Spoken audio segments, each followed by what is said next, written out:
Hello, hello, hello again on Monday, March 24th, 2025, live at the Linebacker in South Bend and in my office in Texas. Another great show in store for you tonight on Coach's Corner.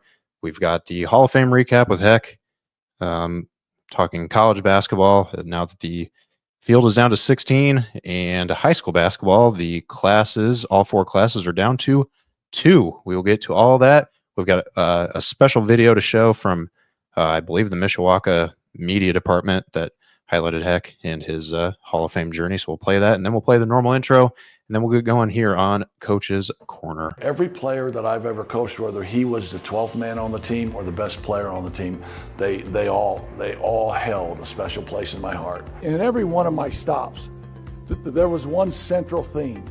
And the central theme was I wanted my guys to be intense.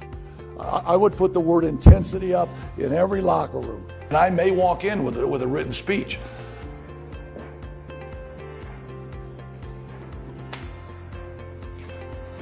But when I see all of them, that speech is done. Because I want to talk from the heart. I wanted them to play hard, and I wanted them to have passion, and I wanted them to represent their school in the highest fashion.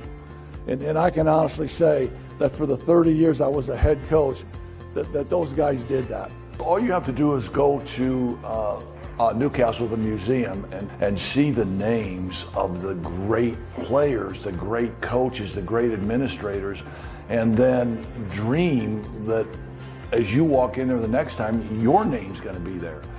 I looked up to so many of those guys, and then I think, I'm up there? Are you kidding me? And I asked my dad one time, I said, Dad, I said, can you give me a pair of white high-top Chucky Taylors? And he said, Ronnie, he said, I don't mean any disrespect to Kmart, but right now in your life, you got a Kmart game. I'm saying, what? I never walked into a practice without giving my best effort. And I think when you look at the names of those people that are in there, I look back and I think that same thing of them. I never cheated a game. This honor is really cool for me, and the first thing I want to do is thank God for putting me in this position to be able to work with young student athletes.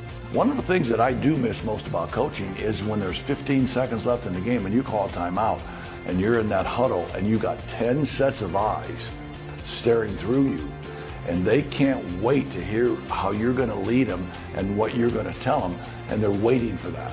I mean, I love my players. I love my players so much, and I thank them so much, and I know that is the reason that I'm here.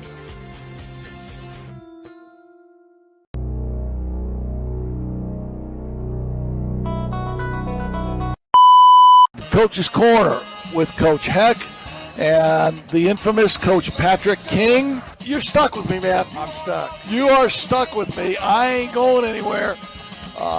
There's a lot of people that are jealous of me for sitting here, and there's some people that there's a little sympathy going on at the same time. There's more people that are sympathetic to you. I'm just saying that much right now. Just remember what Ron Hecklinski said today.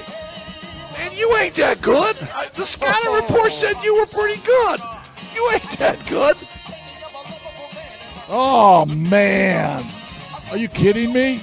Coach's Corner with Heck and King is proudly presented to you by Tony Letcher with Health Markets Insurance, On Funeral Homes of Mishawaka, Frick's Driving School of Mishawaka, and the Harbor Group Planned Wealth down in Anderson. And as always, we want to appreciate the great tunes of the Black Sedan Band, so here's a moment of silence to let you listen to them jam out.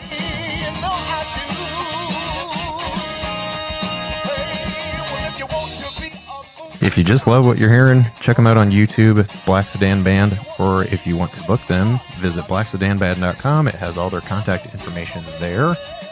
Before we get started, make sure and like the video, subscribe to the channel, hit the notification bell, and comment in the chat. Now, here's Heck and King. Yeah, well, obviously, what a great day in South Bend, Indiana today. Sun shining, just a little chilly. Chill. Just to remind you, it's still March. Yeah, but The sun's out. Just a great day in South Bend. I mean, a great night here at the linebacker lounge. We've had our meal already, right, man? And we're back here this week. We were back at my house last week simply because it was St. Patty's Day, if you remember. And so we'll be back here for the next couple of weeks. I got some. Like you said, we were at dinner. What'd you have? You had a grill. You had the grilled cheese with the ham in it. I had the grilled cheese. I had some French fries. And it's amazing here. I mean, the food here at the linebacker is amazing, and it's just a great place to come and hang out and relax, have a couple drinks, and listen to Coach's Corner with the great Pat King and yours truly, Ron Hecklinski, coming off of a really, really cool deal, man. We've had a busy week. Yeah, we've had 4 days of basketball, and then preceded that with your trip down here at Indianapolis. We had a blast down there in Indianapolis. Tell us a little bit about it. So you had a full day, didn't you? Well, yeah. I mean, we had to be at the Newcastle Museum at about 11 o'clock. They bring all the inductees in. They introduce everybody. They present you with this. I don't know, probably an 11 by 14 caricature of yourself, which is really cool. There's a lot of other people there, either with the inductees or just coming in on their own. Mm-hmm. There's a lot of handshaking. There's a lot of picture taking. There's a lot of people saying, "Hey, can I get your picture?" And so my thought is, I ain't never going to say no, because there's going to come a day where they never want your picture anymore, man. That's right. Yeah, there's going to be a day. I mean, they're going to say, "Who is that?" They're going to be a day. Time seems to do that. Yeah, no, I don't want your picture, man. And so when somebody said, "Hey, can we get a picture?" I'm like, "Yeah, cool." And if you think about $10. Yeah, $10. Yeah, right. If you think about it, our days with our Secret Service privileges have run out here in South Bend. We're kind of on our own now. Yeah, without question. But I love and as I said in my speech, and I mean, my best friend in the whole ceremony was Matt Graves, who was the head coach at Indiana State. Right. Because Matt Graves went before me. And, Matt Graves got up and gave a nice little 3-minute speech. And the first thing he said was, "I got the memo that said you only get 3 minutes." And so he did his talking. He was great. And then they introduced me. And I mean, he couldn't have put it on a tee better for me. Exactly. All I had to do was swing. Yes. Because I got up and said, "Hey, what memo?" What memo? I didn't get a memo. Exactly. I didn't get anything that said you got 3 minutes. And then you proved it. Yeah, and then I proved it. And then I think when I saw Mark Baltz, and Mark Baltz back in the day was a great basketball official, and actually an official in the NFL. Mm-hmm. And as I'm looking in the back, and there's Mark Baltz. He's got glasses on. So no, it's the best line in America. It just jumped out at you. It just jumped out. Hey, Mark, I told you 20 years ago to get glasses. I'm so glad you finally listened. And then from that point on, there was no speech. Yeah. There was no, "Hey, look down at your notes." Now, honest, did you have any notes? I did have notes. Because you knew you weren't going to draw a blank. No, I did have notes, and I had notes because I was out of Magic Mind. So I'm thinking, what if I get to a point and I forget somebody's name? That happened. But when I said that to Mark, the notes were out the door. Yeah. And there was no concept of 3 minutes, 10 minutes, 11 minutes. It ended up going 11 minutes and 58 seconds. Your one of your managers had you timed. Had me timed. What a surprise. Yeah, no, Q had me timed 11:58. Well, the over-under was 8. Yes. That's kind of like we time national anthems now to see if it's over-under on 2 minutes. So the over-under was 8. Obviously, I knew I was going over because I had practiced it a little bit, and there was at no point in time that I ever get under 10. But at the end of the day, I had people to thank. I wanted to say a few things. I told a great story about my dad when my dad was my head coach at St. John the Baptist, and I was a lowly 7th grader playing on the 8th grade team. And my dad started me because I was his son, right? I don't know. Would your dad start you? Maybe. Probably. I mean, maybe you He would have felt sorry started me. Yeah. And my dad did the same thing. And as I looked around, everybody on the team had high top white Chucky Taylors. And I had high top. Any other choices? I had high top. Well, there was another choice. Well, there was a brand new store back then that had used to be called Kresge's that was now be called Kmart. Yes. And they had all kinds of good stuff. And I had a pair of white high top Kmarts and a tennis shoes. And my dad was a dentist, so it wasn't a deal where my dad couldn't afford to give me some Chuck E. T's. So I said, Dad, could I get some Chuck E. T's? And without skipping a beat, without smiling, without doing anything, he said, Ronnie, he said, I don't mean to disrespect Kmart, man, but you got a Kmart game right now. He said, you don't play hard. You're happy-go-lucky. You're just happy to be out there. Happy to be here. And my mom would tell, and my mom would say, Ronnie, when they throw you the ball, try not to fall down. So you had all kinds of support from No, Mama. I said, Mom, that's a hell of a confidence booster for me. Look at the confidence you had at home. You know, I used to remember I had a pair of red ball Jets, and I was just thrilled to death. And then, you know, they threw those Chuck Taylors at us in high school. Yeah, and it was a whole different world. I never had a blister on my feet until I started wearing Converse. Well, I never had a blister on my feet either because I didn't work hard enough. I didn't work hard enough, and my dad was really cool. And my dad said, so you need to get a work ethic, kid.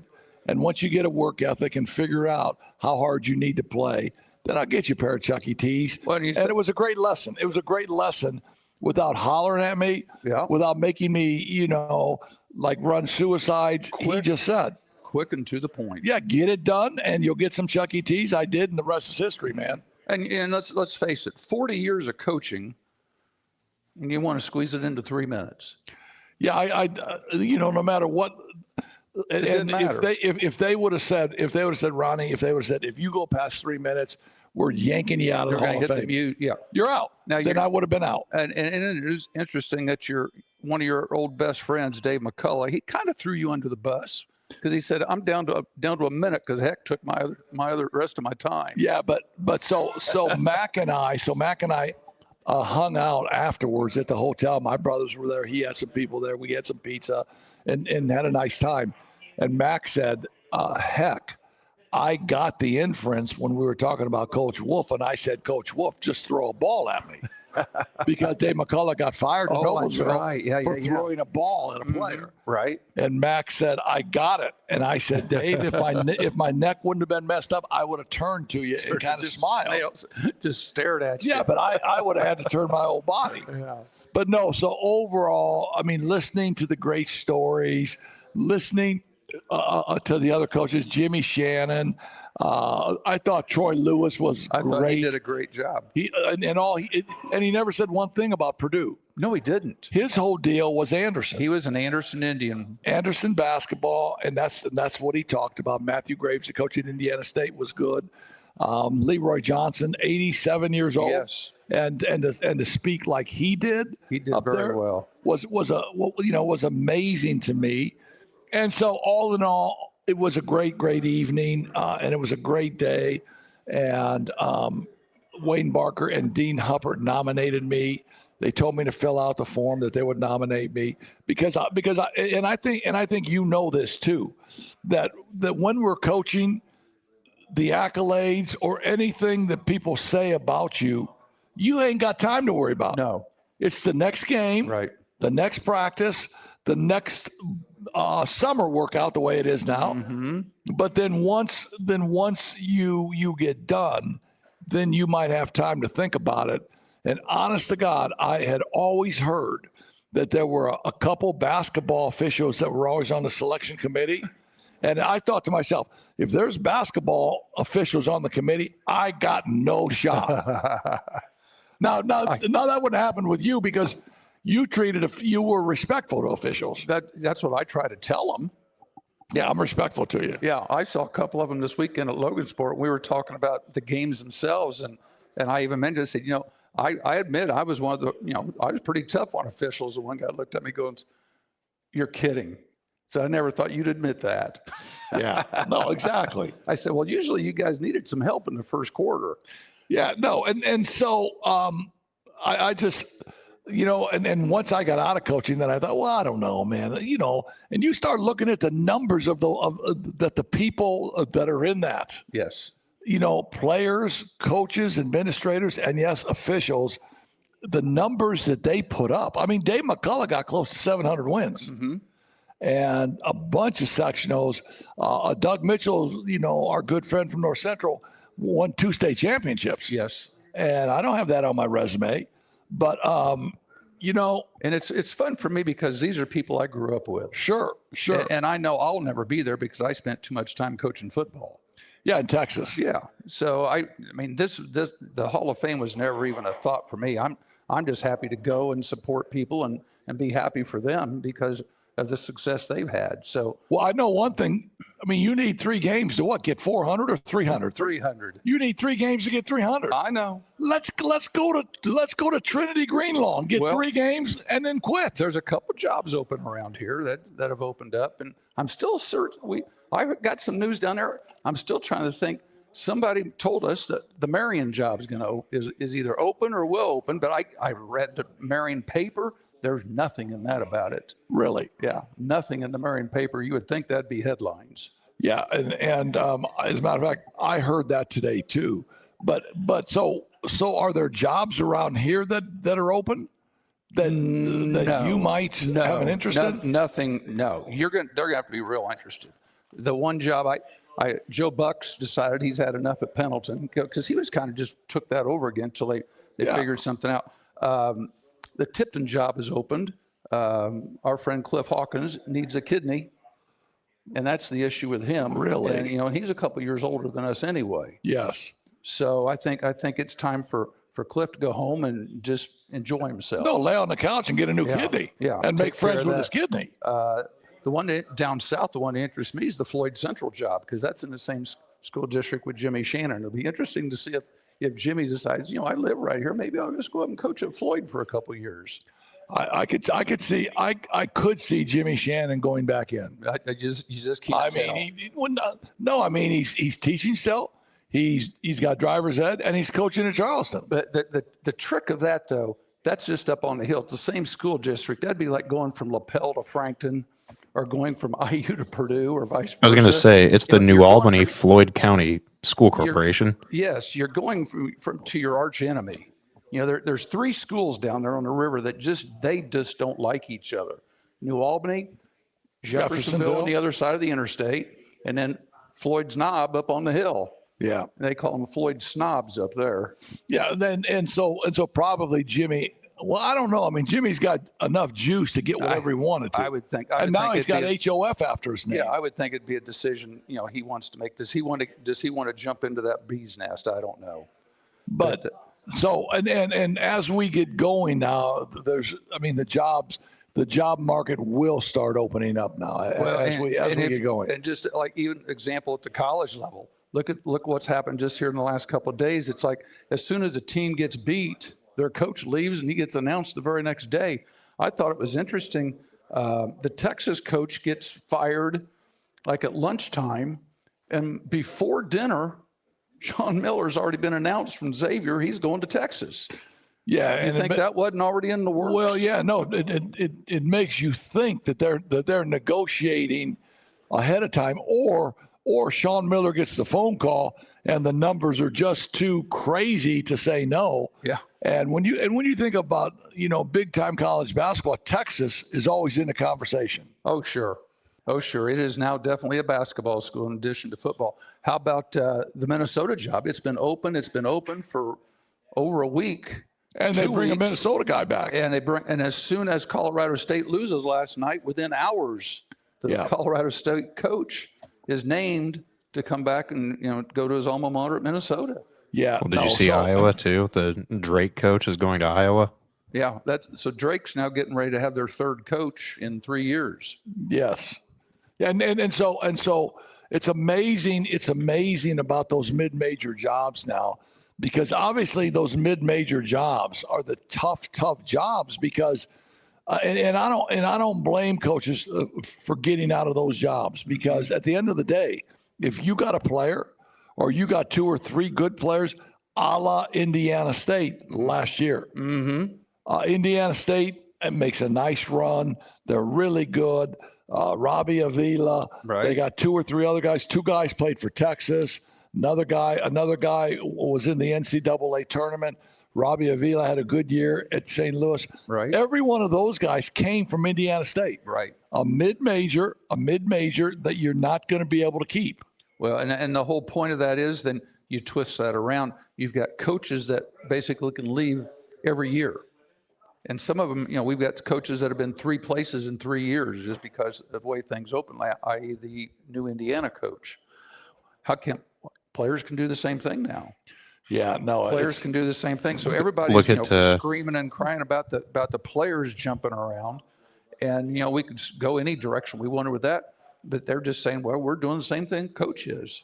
Look at what happened with the Florida Atlantic guys, because you've got Vlad Golden is starting with – Vlad Golden went to Michigan with Dusty May, but then you've got Elijah Martin is getting serious minutes down at Florida, and John L. Davis is doing the same thing at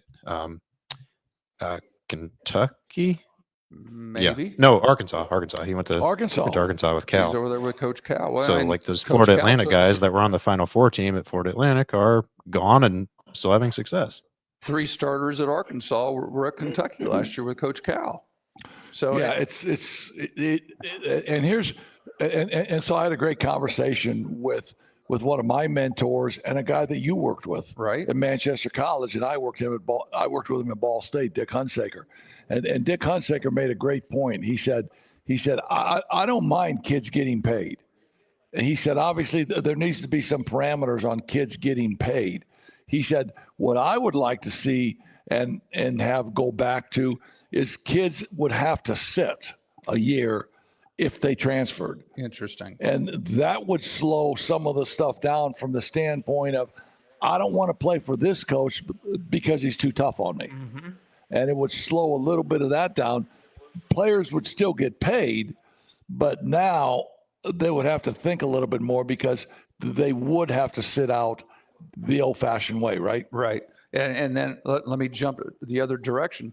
In the high schools in Indiana, effective June 1st, high school players can go anywhere they want. They can jump once. They can transfer one time before they're seniors for basically no reason. Well, and again, when you take a look at the high school deals, there's still undue influence. Right. If a coach is deemed to have recruited that kid, and they can prove undue influence, that there's still undue influence.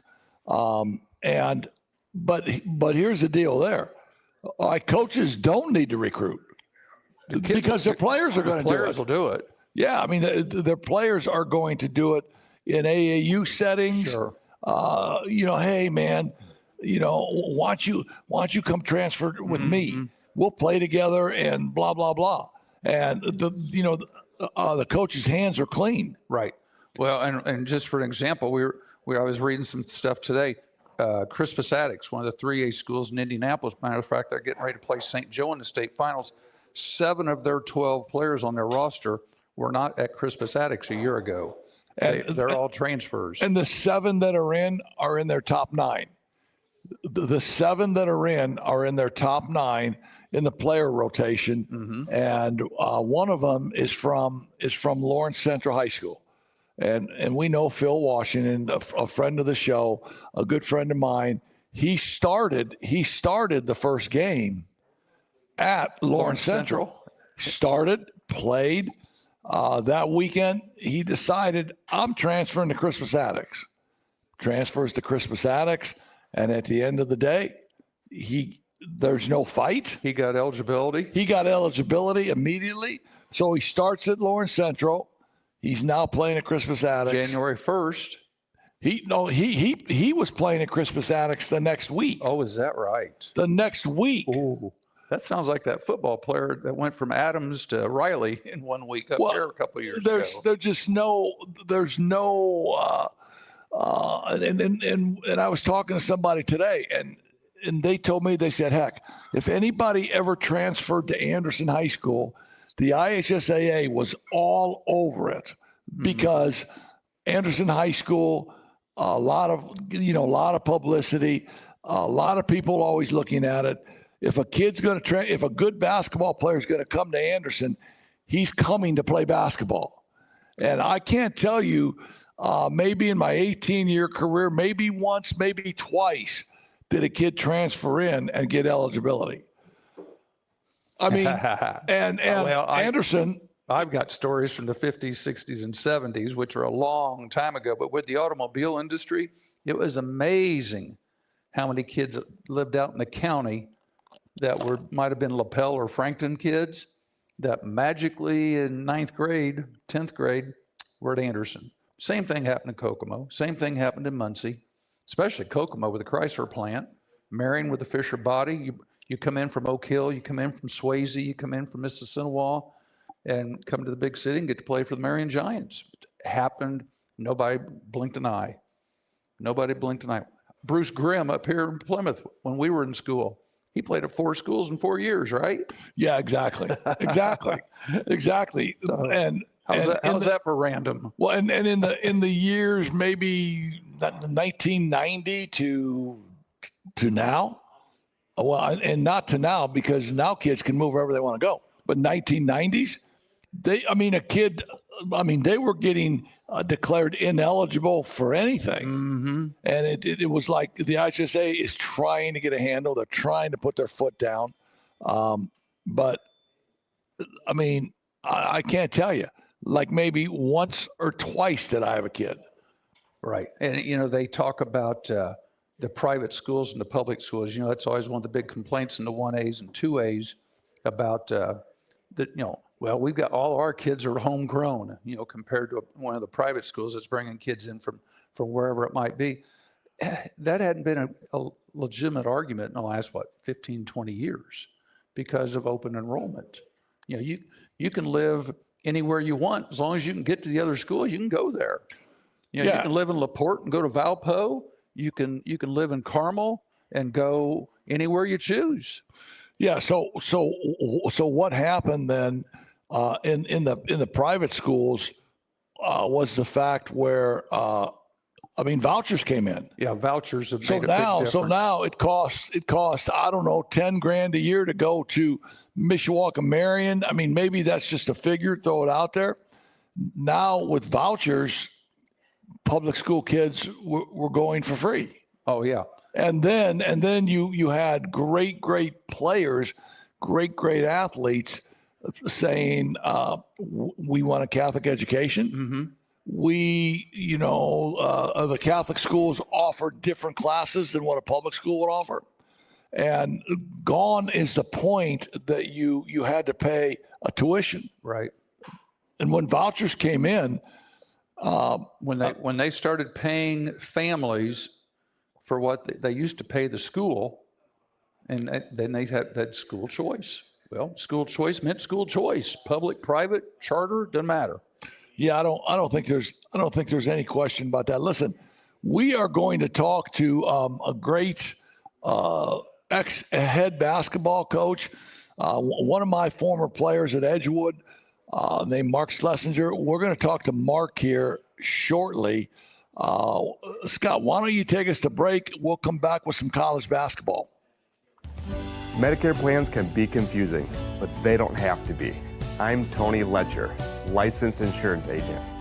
I can help you compare your options because I'm appointed with many nationally recognized carriers. With my help, you can find the coverage that fits your needs and budget.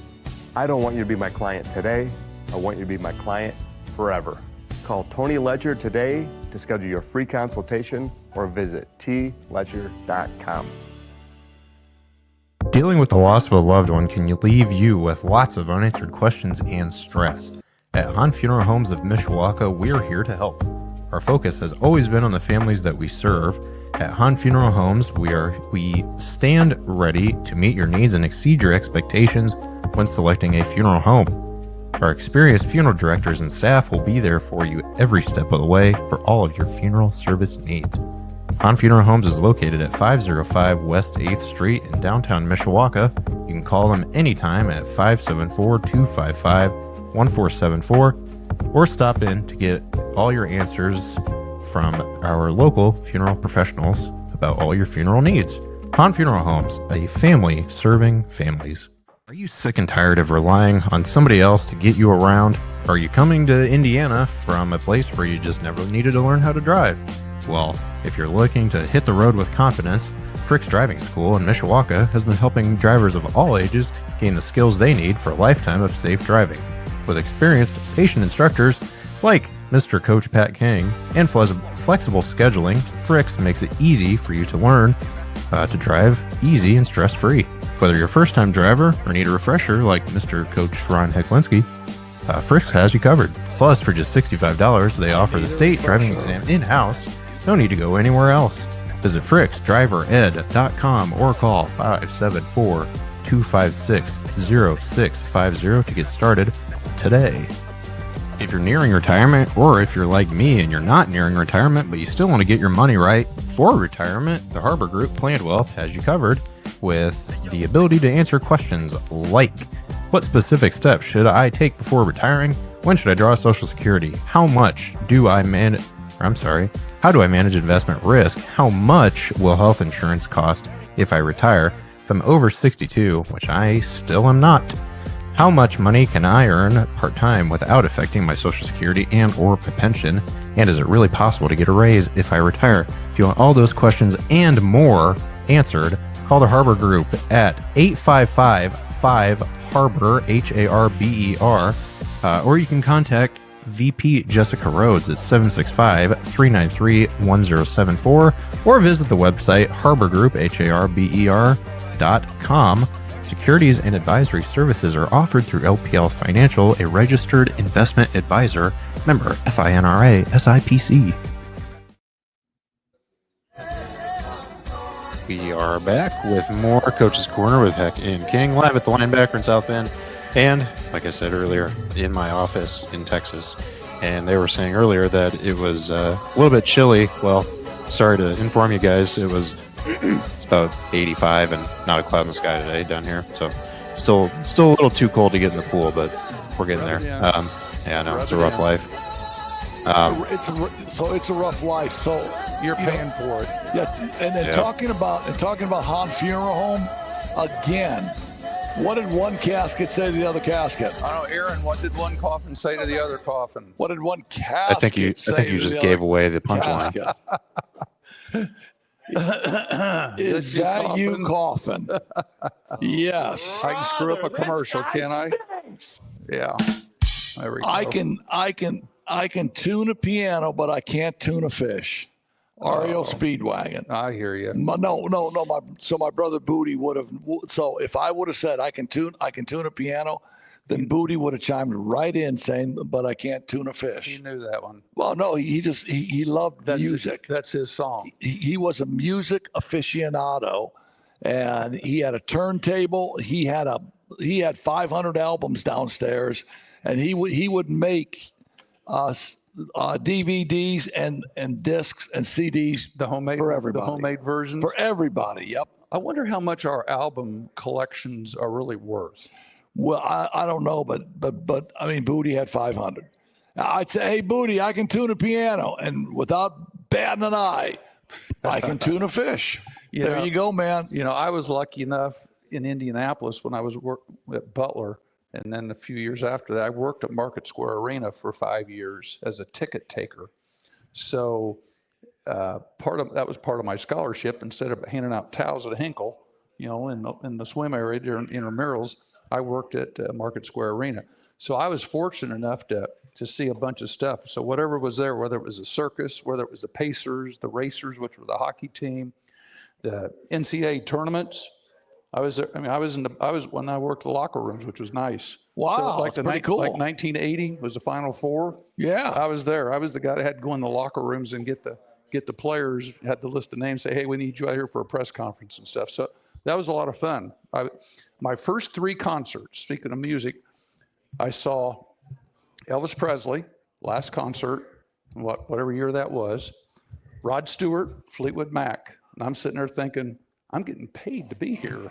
and as I talk about Booty, we worked at Morris Civic Auditorium. Yeah. lot of so Bachman Turner overdrive, Johnny Edgar and the white trash. We saw groups everywhere here at Moore Civic, and all we had to do was walk up and down the aisle. Hey, put your joint out. Hey, put your cigarette out. Hey, get rid of that joint. That's funny. But I can tell Aaron, hey, I'll take 2 pickets to wear. No, he didn't. I'll take 2 pickets. All right, to Pittsburgh. That's bad. That's bad. Hey, you know, a team that surprised me this weekend. Let's talk college basketball for a minute. I was going to say, what was your biggest takeaway of all that? Because we had 4 days of the tournament games in between when we were last together. So, what did you think was going to happen that did, or what didn't? My biggest takeaway was that there was a lot of chalk on our brackets. I think we did not have the upsets we've had in previous years. I think the teams that, quote, were supposed to won for the most part. If you look, there's only maybe one team that's a double-digit seed right now. And it's Arkansas. And that's Arkansas. Coached by John Calipari with a bunch of NBA guys on the roster. So. Mm-hmm. And so the team, if you look what in the Midwest coming to Indianapolis, they've got 1, 2, 3, and 4. All right there. And that was one of the things I was going to bring up. Is that something you guys like, the lack of chaos? I don't know if there's a like or dislike. I think it's just reality. But I think a lot of it has to do with the portal. And one of the things I think I read was that out of the 16 teams, we're now down to 4 conferences. We're down to 4 conferences with teams, and the Southeast Conference has 7 left out of those 16. So, it's very possible. The prediction was it could end up being a Southeast Conference tournament all over again by the time we get to the Final 4. Yeah, and so did the bracket makers know what they were doing when they set those brackets up? Well, everybody was talking. They're looking pretty smart right now. How strong the Southeast Conference was, and how strong the Big Ten was, and I don't think it took a rocket scientist to figure that out. But they did put those teams up there in the top 16 spots.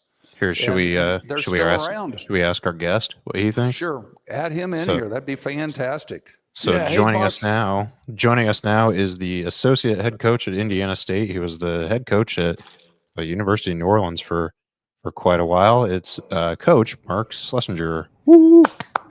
What's up, Slat? Hold on for a second. Is number? Hit the applause line. 4. That one right there. Yeah. This one? No, the bottom left. That? The bottom left. How do you like that, Celeste? You talk about technology. I mean, we introduce you. I got this going. I mean, your technological skills never cease to amaze me. No, how about this one? Somebody technology, cut him off. Man. Somebody cut him off, please. Technology. The Three Stooges wouldn't be too far away, right? So, hey, man, what's happening? You good? Yeah, I'm doing great. It's been a wild day. We've had a full day. Today's the first day of the transfer portal opening. So it used to be, signing day, first day you go out recruiting. This is a dreaded day or a happy day, depends on which way you look at it and which call you're on that minute with people. So did you lose a lot of players? No, we're actually in pretty good shape. We've had been able to keep some key pieces that we wanted to retain off of last year's team. And, we're currently talking to the pieces we need to complete the team. So it's a dance. It's a nonstop dance from now till we either get it done or the middle of May, one or the other, whichever comes first. Hopefully we get it done faster. I guess my question, Coach, would have been, did each coach have his own particular assignment? Like, was your job talking to your players, are you staying or going? And then a different coach might have been on the phone talking to other players saying, please come to ISU. Well, everybody's a little different. We after the Missouri Valley tournament, it actually was our spring break week, so we had a week off where I went recruiting, a couple other guys were recruiting, and then all the student athletes went home, and then when we came back, Coach started our end of the year meeting, which is pretty normal. The coach went through that as well, and I know you all do. But we went through our individual meetings this past week and kind of got a feel for the guys that we wanted to retain and stay within the program and stay in Terre Haute, and a couple of them that needed to find a new location or wanted to find a new location. And then now, you kind of divide and conquer. You've been working the behind the scenes portal, for 2-3 months. Guys that you think are going to go in, guys that you think might be a good fit. And then, we kind of divide that up based on connections and conference and familiarity with staffs and different things like that. And now the real work starts. Some of it's already done. I mean, I have a couple friends that the portal opened today, and the kids in theory went in the portal and they were already committed, 5 minutes later. So, it depends on which agents you had and how that worked. So. Well, let me ask you another question without being too forward here. Play make believe here with Heck. Talk to Heck and tell Heck that you guys really don't have too many plans for him next year, and it'd probably be a good idea for him to start looking for another school. Well, I don't know. Tell him you don't have room for him. I don't know that. How do you go about that? I don't know that that's in my heart. I don't know that I could do that with him. I'd have to. Let's turn this around. Since you don't know me as well, go ahead. You can tell me, because see, I'm used to sit. I was the 12th man at Butler, so right. I'm thrilled to death that I played 40 years ago, because mine was a 4-year scholarship. Because if I'd been around today, I would have been at one and done. I might have been on the bench watching Heck play at Manchester. I think everybody wants to play, and I think in this new world where everybody has an unlimited amount of information, whether it's information or disinformation, at their fingertips, I think everybody feels empowered that they know probably a little bit more than they do in some aspects. But I do think that people have an expectation that they want to play, and very few people just want to be a part of the program and be a part of the team and help the team. And philosophically, that's bad, because I do think you worry about in this profession we're in. It's not what necessarily we started doing for me 29 years ago at the college level. That you do this to watch guys develop and grow, and it doesn't necessarily, you don't get that opportunity to see it through all the time. But to answer your question, I think you've got to have a real conversation with guys about where their role is, where you envision them, a much more detailed plan for them that you sit down with them at, and that may not align with what they want and what their goals are. And if that's not the case, then sometimes you need to encourage them to find a different location that they can reach those goals and dreams, maybe at a different level. Or sometimes in this new world, sometimes it just comes down to dollars. It just comes down to finances. That they think they can get more money at a different place. Let me ask you this question.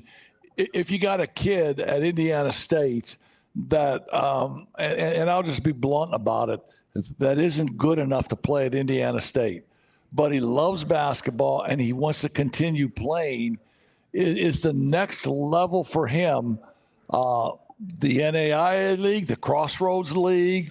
It certainly wouldn't be from the Missouri Valley to the MAC. No, I don't think, because I mean, that's too close of a crossover. But yes, I think the next level would be the NAIA, right? Well, sometimes, or the Ohio Valley in some cases, depending upon the school and depending upon some of it is what a guy's NIL expectation is. And, or maybe even a lower, league. Like I was in the Southland for 20 plus years, a different league, very, very athletic league, but a different league. And so figuring out what that space is and what's their best fit. And I think, water finds its level. And just like these players have a ton of information, coaches have a ton of information, where both you guys were trading tapes and driving tapes all the time. And now I can see anything I want on this computer in 3 clicks and be able to see every play a guy's made for multiple years. And so it speeds up that that curve pretty quickly on everybody's side. And, but, I was on the phone. We have a couple guys in the portal right now, and I was on the phone with, a school from the MAC, a school from the Ohio Valley, and a school, a non-Division I school about two of these guys today. So I think it goes kind of across all levels, and you've got to kind of kick the tires. There's some Big Ten players that we're going to kick the tires on to see whether they're interested in us. Maybe they value the opportunity and the role and the playing time more than they value the finances. And so you've got to figure out what that magic line is to find the right fits. Well, last year, you guys lost several players to the portal, St. Louis, Texas, wherever they went. Yeah, Xavier. How do you keep Heck there this year? You need Heck next year. What do you tell him? Well, I think the biggest piece is the known. There's a high value in the known. Understanding what your role is going to be, where you're at. There's a great piece in that. Understanding that there's a high dollar amount with that. And the dollar amount is the known knowledge of what your role is going to be and how many minutes you're going to be on the floor. Have a good idea of that. You've got to earn it, but you've got a really good idea of what that is. I always tell people, like, when you get in this conversation, a deep conversation, there's a dollar amount that you're willing to take less of to know what your role is going to be and how much you're going to play. And everybody probably has a dollar amount that they'll take to sit their ass on the bench too. And, you've got to figure out what that is. And you as a man got to figure out which you're more interested in. Are you more interested in sitting your ass on the bench and making some more money? Are you interested in maybe taking a little less and getting in the game and playing and having something to have a real career about? And so they're very, very different conversations than 15 years ago, even or even 7 years ago, where you're going to meet the head of the College of Business, and that was a major factor of whether you were going to choose to go to Indiana State or Ball State. How was the College of Business? How was the dorms? What was the cafeteria like? What was there's very few times where that's the deciding factor anymore, which is a little bit disheartening in the profession that the education piece sometimes isn't the number one forefront of why we do it. Let me ask you this question. Let's back up a little bit now. Okay. Are we going to talk about you in a bow tie at the Hall of Fame? No. We'll get to that because I'll ask you a couple questions about that because you were there for a couple of reasons. But back up a little bit, and you're the head coach at the University of New Orleans. You knew Tim Floyd, who had been the head coach there previously. Tim Floyd went to bat for you. You got your first head coaching job at a D1 school. How many years ago was that? Well, I graduated from Aurora in 1996. I went to Central Michigan to work for our dear friend, the late Leonard, 98. And then I went to Arizona to coach junior college basketball as an assistant. And then I became a head coach at the ripe old age of 24. And so I was the head coach at Northland Pioneer Junior College for 2 years before I went to Northwestern State in Louisiana as the associate head coach there for 11 years. And then I would have been in 2011 was when I became the head coach at the University of New Orleans. So that was a few moons ago. I'm 50 now. So you stayed in New Orleans for 13 years? I was there for 13 years. Yes, sir. Gee whiz, that's fantastic. Yeah, and how many dances did you make? We went to the NCAA Tournament in 2017. So I was there. Jeff Harrington. Jeff Harrington and myself were at Dayton because you were in the play-in game at Dayton, right? Yeah, and I tell you, Indiana basketball people will understand how important this is, and I think it was a great compliment to the influence that your high school coaches have in your lives. My two assistants, Chris Arkenberg, went to Indian Creek High School, and at Indian Creek, Larry Angle was his coach, and so Coach Angle was there, and then Bill Dewaney of all the Dewaney brothers and sisters was my other assistant from Bloomington North, and Coach McKinney was there. And Oh, so when you man. think about it, just at that game that night, you, Coach McKinney, and Coach Angle all being there, and you think about just the influence that has on people, and how important it is. And in reality, I'm not blowing smoke, but I mean that's a pretty good line of basketball royalty, coaching wise, in the state of Indiana. A lot of wins and a lot of people positively affected by the three of you. Yeah. So then, I mean, New Orleans is a great town, man. I mean, and your wife's from the South. And Yeah, so my wife and I met in New Orleans back in, I guess it would have been '06. We met, and she was in town she's from Eastern North Carolina originally, and she was in town for a convention, and we met randomly. I was flying back in there recruiting when I was at Northwestern State, and we met and hit it off. And I was a good recruiter and did a great job with that. But we had a great life in Louisiana.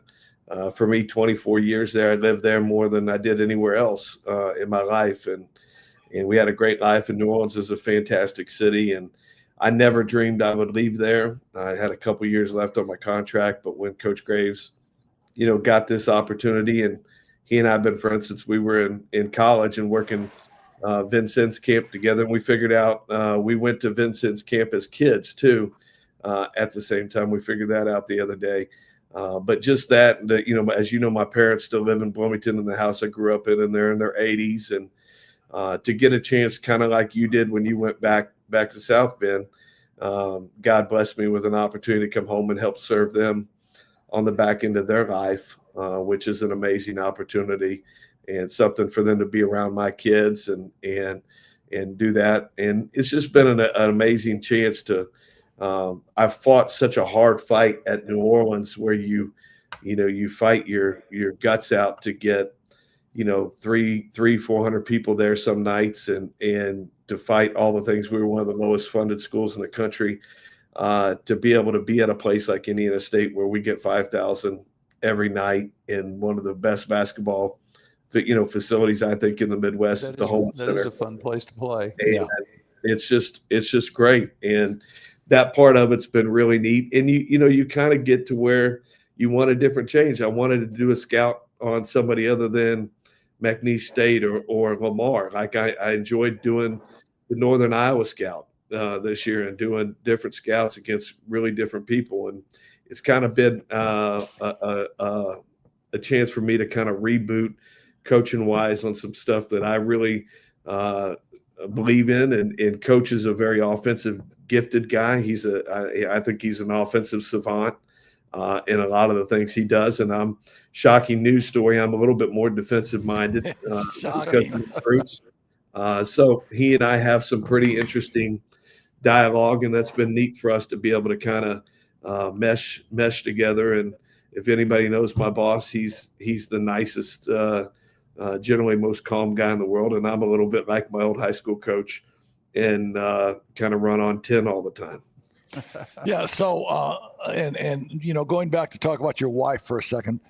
So what do we always say? I mean, you did what to get your wife? You outkicked your coverage, right, man? I overachieved. I signed a high major.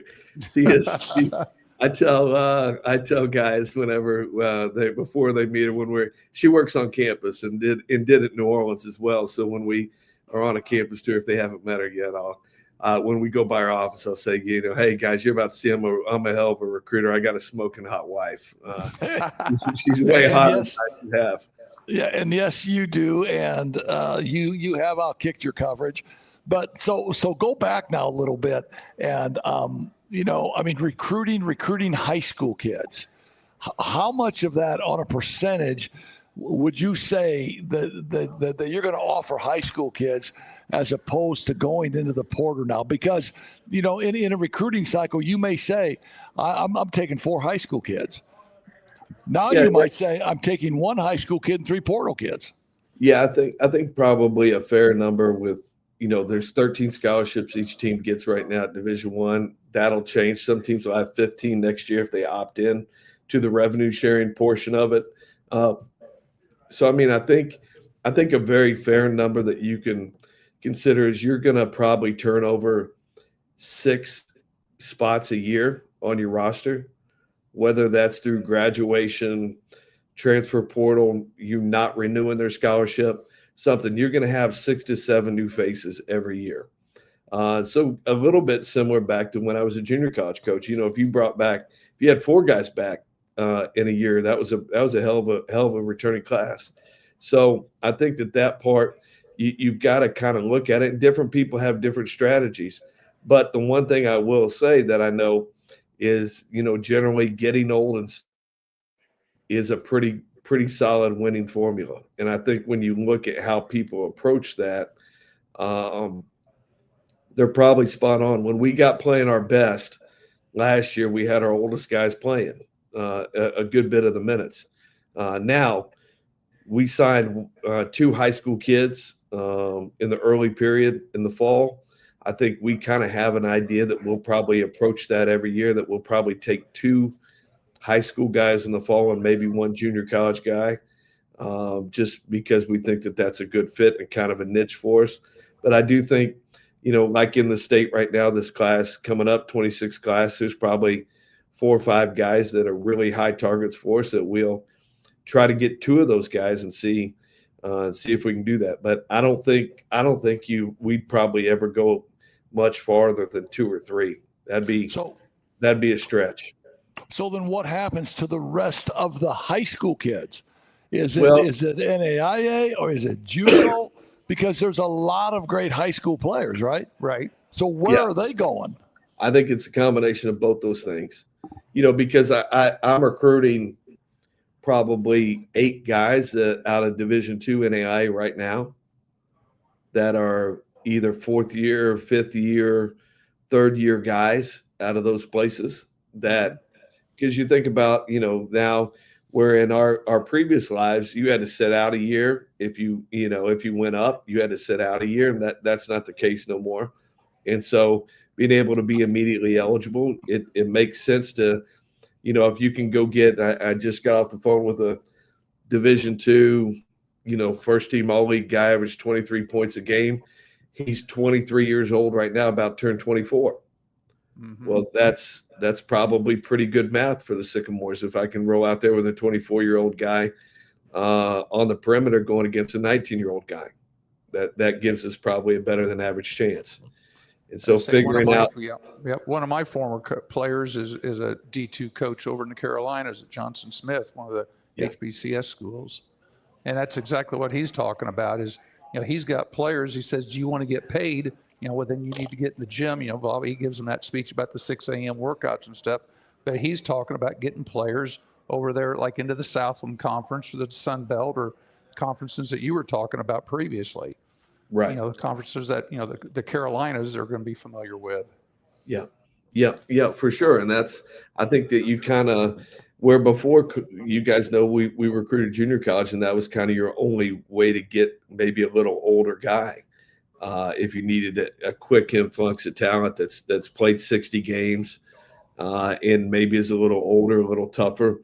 But now you can get that really from anywhere. And so I think people have to kind of change their framework of what's acceptable, and some of these helicopter dads that have think their kid definitely can play at Indiana State or could play at DePaul or any place else. Like you better go watch these people play, and you better have a real idea of how good college basketball is and how skilled it is.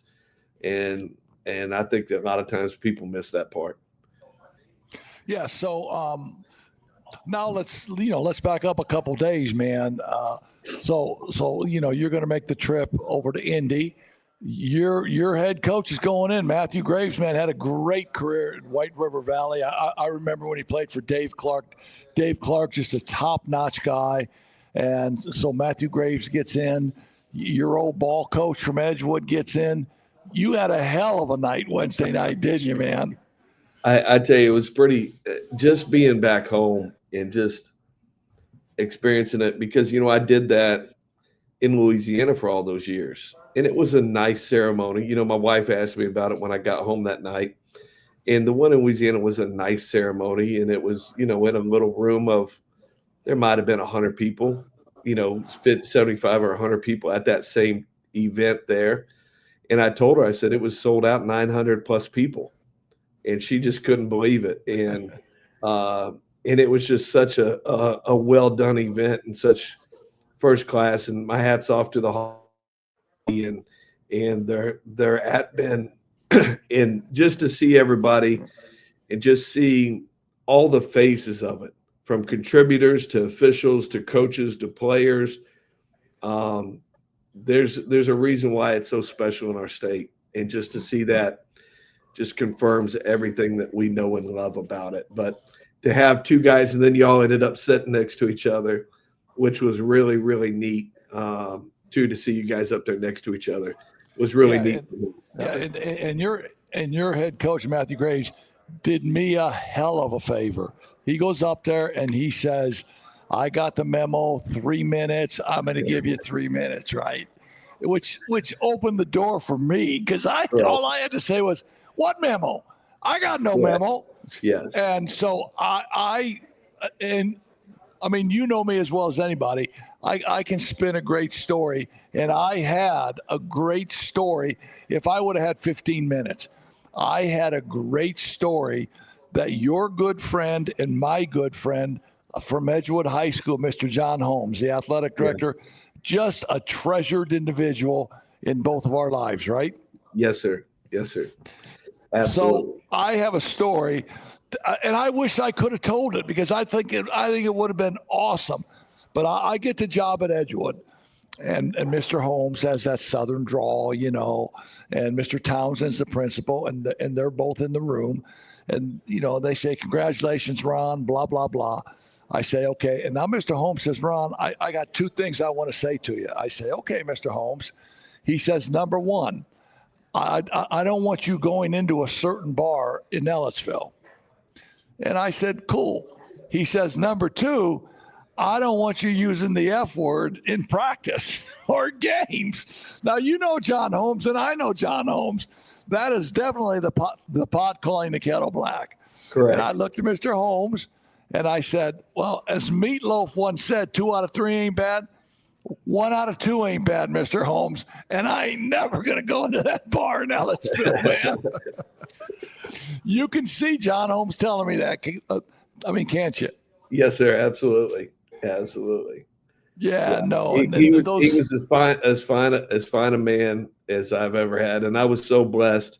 I got a great text message in exchange from George Smith, one of our counselors there at the school, who just adored you and thought the world of you. And I sent him a picture of you that night, and he was so happy for you.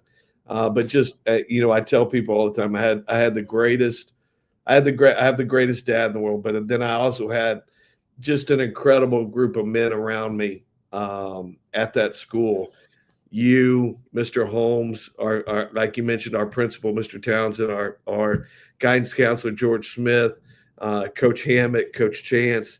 You just keep going down the line of people that were high integrity, hard workers, that really emphasized the important things about life and education. Now, that was a little bit different. I mean, in my last 2 years of school there, I had 2 prep periods with them. I didn't go to class the last 2 hours of the day. I would be out lining the football field, or Mr. Townsend had horses at his house, so I was had to drive my truck over daily and feed the horses and shovel the stalls and all that during school hours. I don't think you could get away with that today, but I had a pretty interesting high school life. Yeah, I don't think so either. But hey, listen, Mark, we want to thank you for coming on and spending a couple minutes. The great Mark Schlesinger, the associate head coach at Indiana State, and former head coach at the University of New Orleans. Now our next guest, Mark, is the guy you're going to really want to get to know, Eric Gaff, the head coach of South Bend St. Joe. So you talk about a school with players. You talk about D1 players at almost every position. I mean, Eric Gaff is a high school coach that you need to get to know, and you need to recruit South Bend St. Joe, man, hard. I appreciate the heads up. But he's got a few connections. Yeah, we got an excuse to come up. Yeah. Hey, so listen, man. Good luck on your signings, on your portal, and really good to have you back in the Hoosier State. Thanks, Coach. All right. See you, Mark. See you guys. All right. What a good guy. Yeah, no, what a great guy. I mean, a D1 head coach wants to come back home, take care of mom and dad. Sure. And get to associate head coach. I've heard that story before. Yeah, that story is a great freaking story. It is. Scott, you want to take us to a quick break, and then we're going to come back with Coach Gav. Finding private health insurance can be stressful. What if it didn't have to be? I'm Tony Letcher, licensed insurance agent. I prefer to personally meet with my clients so I can get a better understanding of your needs and budget. I can even review your current coverage. I don't want you to be my client today. I want you to be my client forever. Call Tony Letcher today to schedule your free consultation or visit tletcher.com. The loss of a loved one can leave you with lots of unanswered questions and stress. At Hahn Funeral Homes in Mishawaka, we're here to help. Our focus has always been on the families that we serve. At Hahn Funeral Homes, we stand ready to meet your needs and exceed your expectations when selecting a funeral home. Our experienced funeral directors and staff will be there for you every step of the way for all your funeral service needs. Hahn Funeral Homes is located at 505 West 8th Street in downtown Mishawaka. You can call us anytime at 574-255-1474 or stop in to get your answers from our local funeral professionals about all your funeral needs. Hahn Funeral Homes, a family serving families.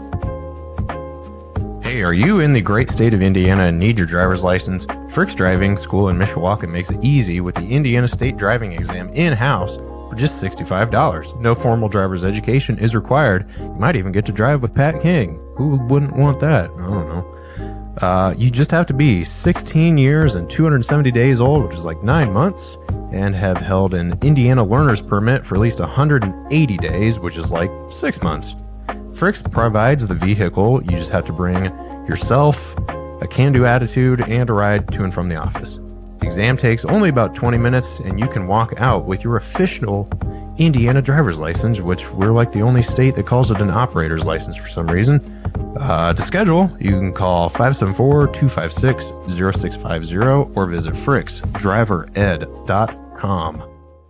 If you're nearing retirement and need to get your money right, and you know what, heck, even if you're not approaching retirement and you still want to get your money right for retirement, call the Harbor Group Planned Wealth. They can help you retire with confidence, especially if you have questions like, what specific steps should I take before retiring? When should I draw Social Security? How do I manage investment risk? How much will health insurance cost if I retire? If I'm over 62, which I am not, but if you are, how much money can you earn part-time without it affecting Social Security and or pension? And is it really possible to get a raise if I retire? If you want all those questions asked and probably many more questions answered, you can call the Harbor Group at 765-393-1074, or you can visit them online at harborgroup.com. Securities and advisory services are offered through LPL Financial, a registered investment advisor. Member FINRA SIPC. Back again with more of Coach's Corner with Heck and King. Joining us now is the head coach of the St. Joe Huskies, which still takes a minute to get out of my mouth because I'm so used to saying Indians.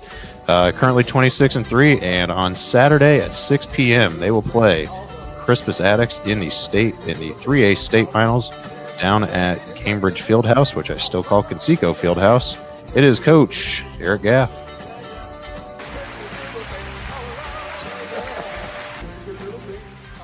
That's technology, man. We can press a button and everybody can clap for you, man. I need it. I tell you that I need it. No. Congratulations, man. We had you on here a couple of weeks ago. We were talking about your ball club and how good we thought you were, and the veteran leadership that you had, the veteran presence, and it's all come to fruition, man. Your guys, everything was on their back. The target was on their back. It's easy for guys to get caught up in that. But all your guys did were, come out, play defense, compete, and your scorer scored the ball. Elijah King is in another stratosphere now, and now you're getting ready to play for the state championship game again. Congratulations, Coach. I appreciate it. Thank you. And congratulations to you.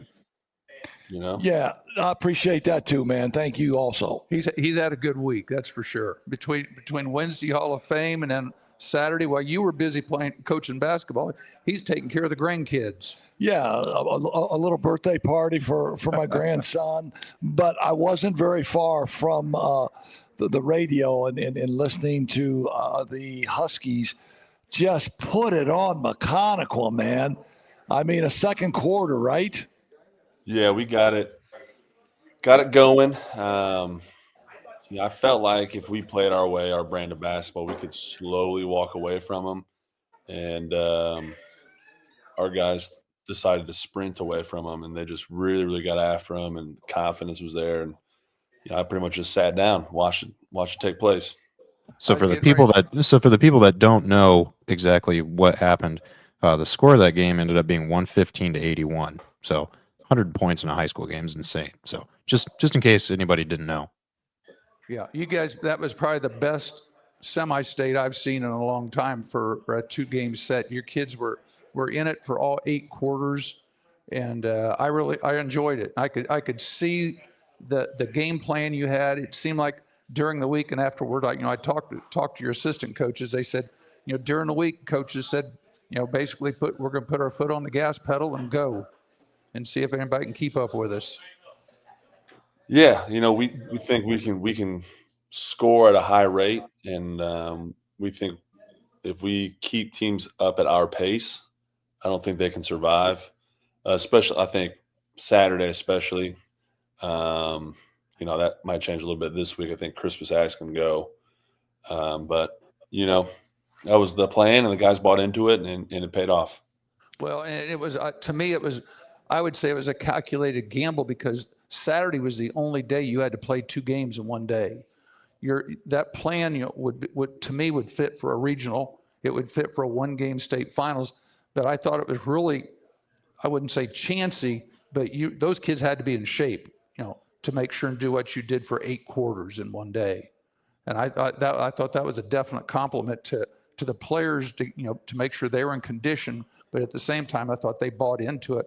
And what people don't understand, your kids played good defense, and your defense created those points. The first thing people think when they see a score like that, did anybody play defense? Well, yeah, they played a lot of defense, and that's the reason you scored that many points, is my opinion on that.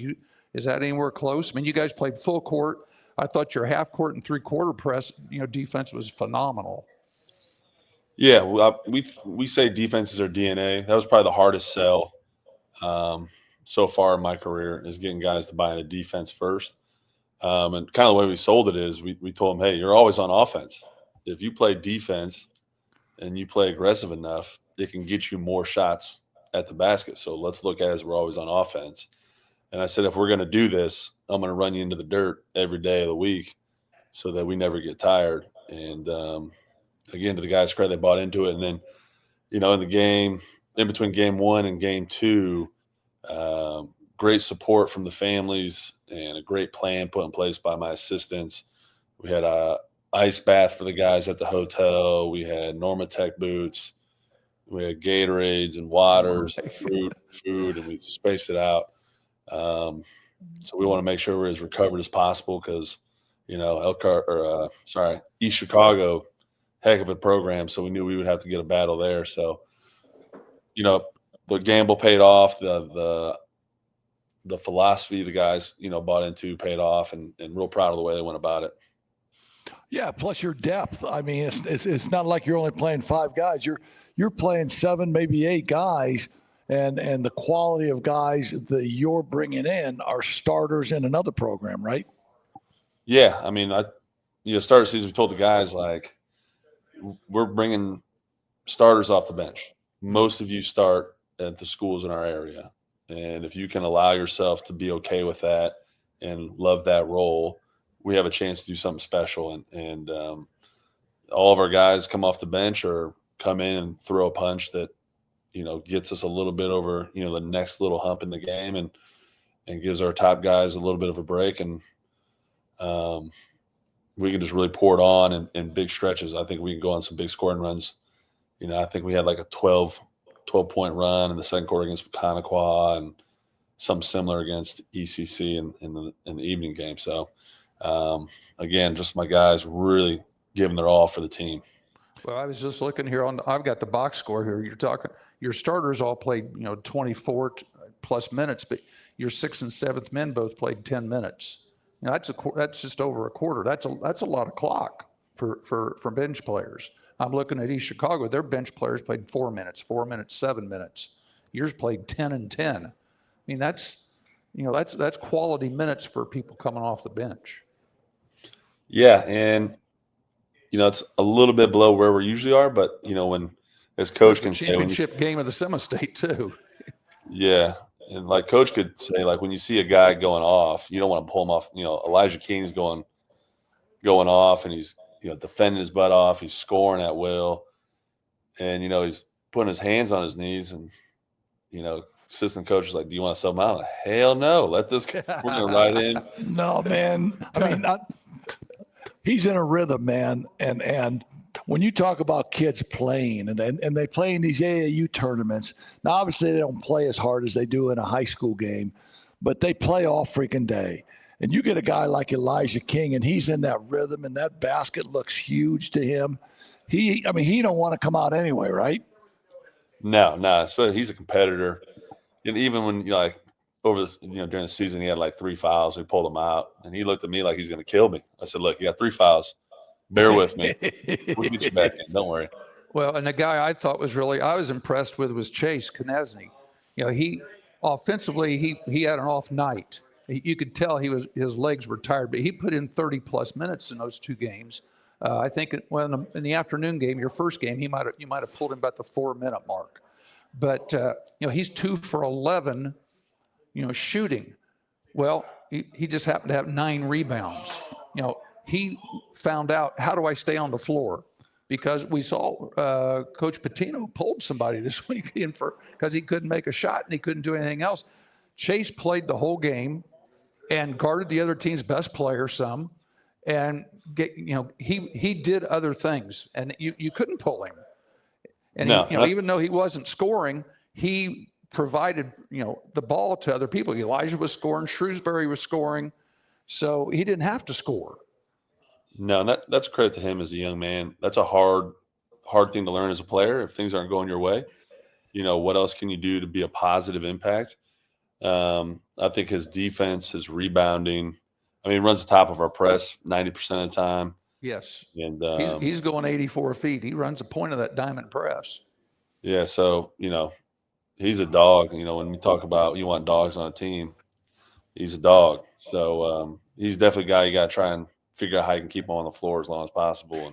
And at any given point in time, I mean, he's one of those shooters that can go 2 for 11 and then make his next 5 or 6 shots and be 8 for 16, 8 for 17. He's got a chance just to score in bunches once he gets on a roll. Yeah, I'm never, if he misses 2 shots in a row, it doesn't really faze me too much. He missed 5 shots in a row, it doesn't faze me because I know he's just a threat at all times, and he's such a gravity pull. If he's standing in the corner, there's usually 1 to 2 defenders close to him, which is some lot like someone sitting in the stands may not recognize, and will chase and score a lot. Yeah, but there was no help side because he was standing in the corner, so Elijah King got a straight line drive for a layup, or Nick Shrewsbury got a wide open. Exactly. What about Ethan Rosenman? Ethan comes in from a Chittard High School in Indianapolis. His dad moves him up here. His brother plays at Holy Cross. Dad gets up at 4 in the morning, drives to Indianapolis, Washington every day. And Ethan's just a joy to have on the floor and a great point guard, isn't he? He's the definition of a point guard. He's by far the best point guard I've been around in the high school ranks. He's never gets bothered, never bothered. He's never gets too big in the moment. He's just steady. And, when we needed him, he was there. And when he needed to get a pass, he got the pass. When we need to slow down, he slows down. We need to speed up, he speeds us up. Well, and he had a double-double, I think, in the morning. I think they had him for maybe 12 assists. And in the night game, he had 9 assists. He had 20 assists in 2 games. And correct me if I'm, was it the night game? You guys were struggling a little bit in the third quarter. And all of a sudden, he just went and scored like 3 straight baskets. I mean, he just took it and completely out of character for the day. All of a sudden, boom, he has a direct line, and he's the one taking it at the basket, and he's putting the ball up on the rim instead of kicking it out for a 3. All of a sudden, I said, okay, he's showing people he can score too. I mean, and it was a big boost because the other guys at that time were struggling to make a shot. So he just went and made a couple layups, and all of a sudden they had to guard him, and then that opened up the corners again, for that pass. And I thought that was important. I can't remember if I thought that was the night game, maybe third or fourth quarter. It was third quarter. East Chicago made their big run on us. He kind of broke that run, and then the next possession, I believe, he drives, kicks to Chase. Chase one more to Elijah. Elijah hits a 3. Elijah hit that 3, yeah. And that was, to me, that was right there. That was the game. That kind of ended the game because they had knocked the lead down to like 6 or 8. Yeah. And all of a sudden it went back to 12.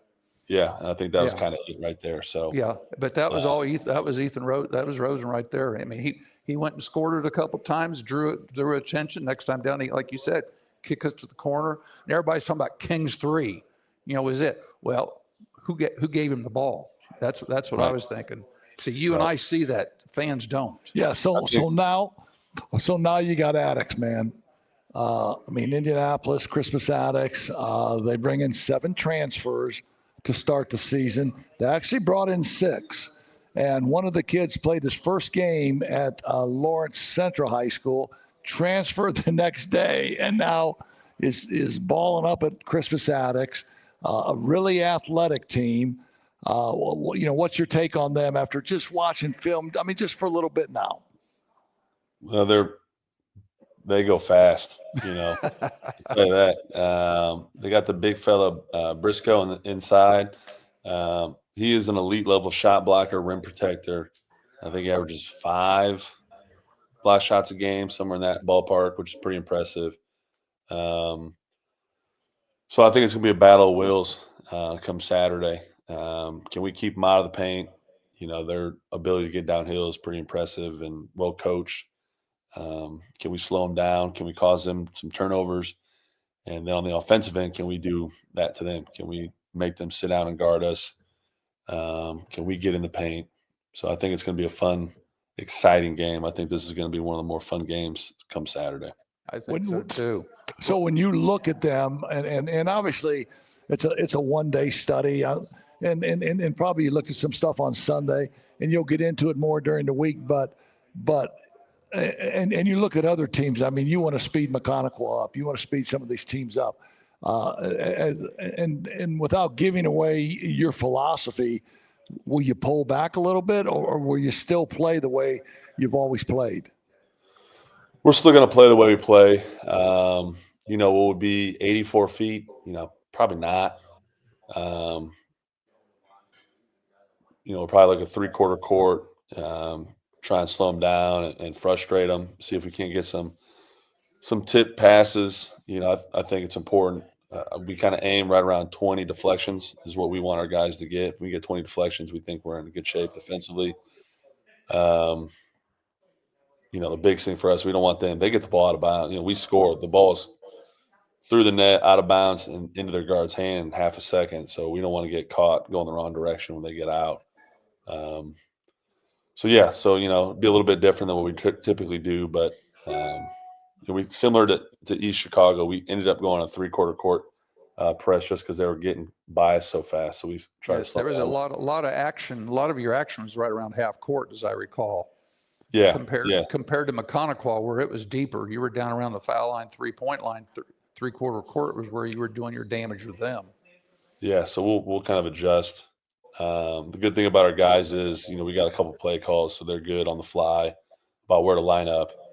And, we'll see where we land, see how they handle it. And if we think we can do more damage, we'll move up a little bit.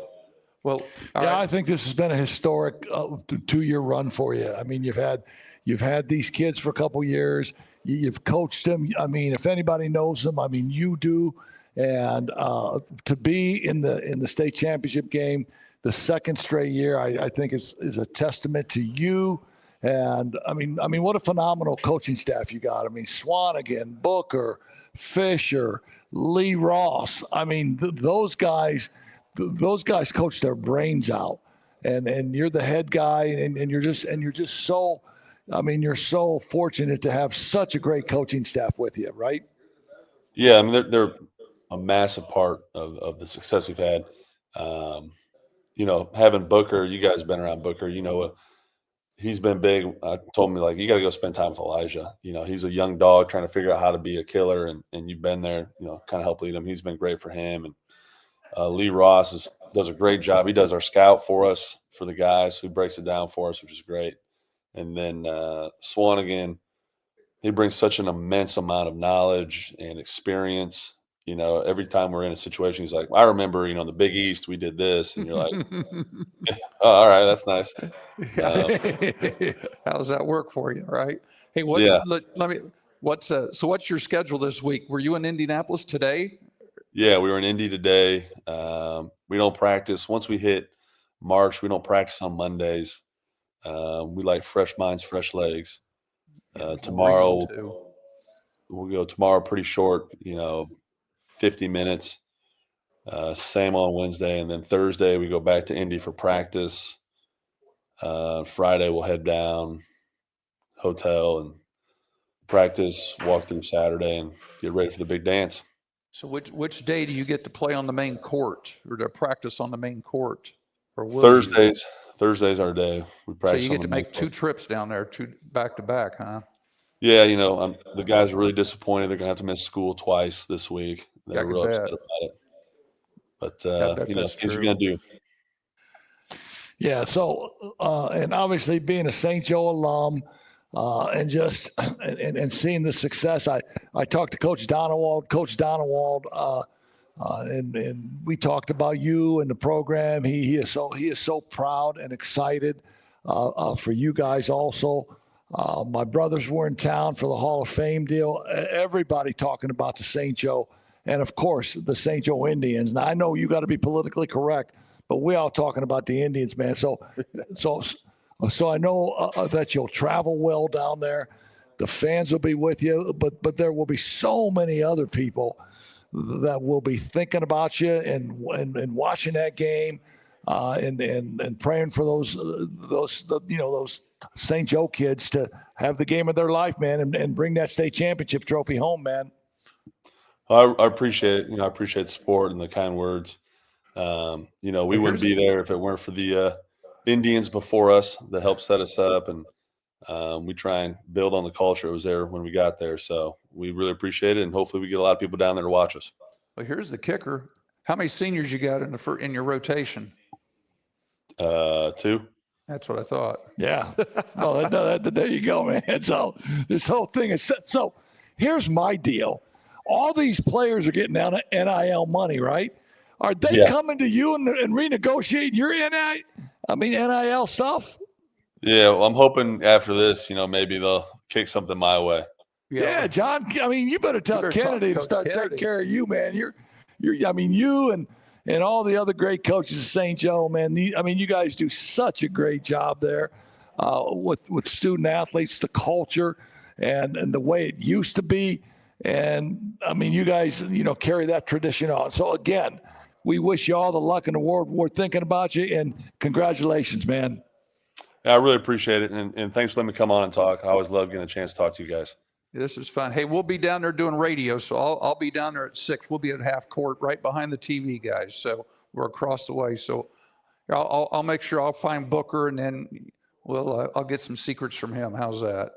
Yeah, perfect. Love it. Okay, sounds good. All right, congratulations. Guys. Good luck, man. Thanks. Appreciate you guys. That is the great Eric Gaff, man. So everybody talks about he's got these players, he's got this, he's got that. Have you ever seen a more cool, calm, and collected guy? And even when the game's going on and the game gets frazzled And the game, I mean, and we all know this. I don't care if you win 115-81. At a point or two in every game, there's always a point where it can go one way or the other. Yeah. And I watch him on the sideline, and he's just a steady, calm influence. And there was a couple of times I was close enough on Saturday. There were some good, controversial calls where, in the way he questioned the referees, it was amazing how many times the referees, he'd say something to him, whatever he said, the referee just turned and just smile at him. And they'd almost, it wasn't like they gave each other some dap or anything, but the referee just kind of smiled at him, winked at him, and he smiled, and they went on. So you could tell whether they agreed with each other or not. The way he, approaches officials, and Swanee was the same way. Even Swanigan was talking to him, which you never see assistant coaches talking to officials. Well, at the end of the day, the dude's 6'10", and when the guy is 6'9", 6'10", looking down on an official, there's a little intimidation there. And I mean, as well as I know, it can look like you're just having a conversation with the official, but you're telling him you need some freaking glasses. You clown. Now start making some calls here. That's funny. I was talking to a good friend had a game of mine, and I said, hey man, if I say the F word to you, are you going to tee me up? He said, it depends what you say afterwards. Exactly. He said, if you say you, right, then I'm going to tee you up, man. Automatic. Yeah. No, but St. Joe will be making that trip again, and our hats off to the Indians. I'm sorry. I am so sorry. The freaking Huskies. Okay. I'm so sorry. But we have everything set now in the state of Indiana. Class 4A is Fishers and Jeffersonville. Jeffersonville's a little bit of a surprise. Everybody thought it was going to be Lawrence North. Yeah, well, Sharon Wilkerson just quietly has gone down there and done a pretty good job in his 3 years down there. And he's got his guys playing hard. But at the end of the day, the Still chance lose that by he 25. has. Is it still the Fishers Invitational? Yeah, no, and Fishers, Fishers could almost be playing in this NCAA tournament now. They're as talented as anybody, and when you look at the breakdown and the numbers, Fisher got an 82% chance of winning, and Jeffersonville got about a 17% chance, and that's about the way I would handicap it too, right? But again, we'll see. What's the next game? What's for the 3A? Yeah, so 3A is probably going to be the toss-up of the day. I think 3A will be the best game of the day. I think it's the toss-up of the day. Yep. Yeah, and Addix has about a 55% chance of winning. St. Joe got about a 45% chance of winning. So that means it's a toss-up. It is a toss-up, and I think whichever team comes out and shoots well early. Now, I think Konechny's going to have one of those games where he just lights out. Right. But if they don't, St. Joe does a good enough job defensively to keep themselves in the game. And don't sleep on Elijah King. I think straight up, when you look at Division I players, he's a sophomore, and he is a straight up Division I player. Well, they've got four people that can score. And I tell you, the thing that Saturday that I recognized early, Shrewsbury made his first three shots. Yeah, when that happens and he's feeling it, then I think they're on another level, because when he's deep, when Roseman can kick it to him and he's deep, now who are you going to help off of? Well, and the other thing we didn't mention is their fourth player, Brayshawn Woods, who everybody's going, who averages 4 a game. He had a double-double in the morning and scores 19 in the night game. Yeah, and which way is Brayshawn Woods going? Going left. Going left. And he's going to the basket. Going left. Going left. He's going to the basket. Going left. And when you're in the KYP board, the Know Your Personnel, everybody in the gym knows he's going left. But he still goes left. And he still gets it done. I mean, they had 4 people in the morning games that were like 20 points a game. Scott, you said you've got some questions that we need to take care of. You want to hit us with those? Well, there were a couple of big storylines, I guess, from March Madness that I just wanted to get you guys' takes on.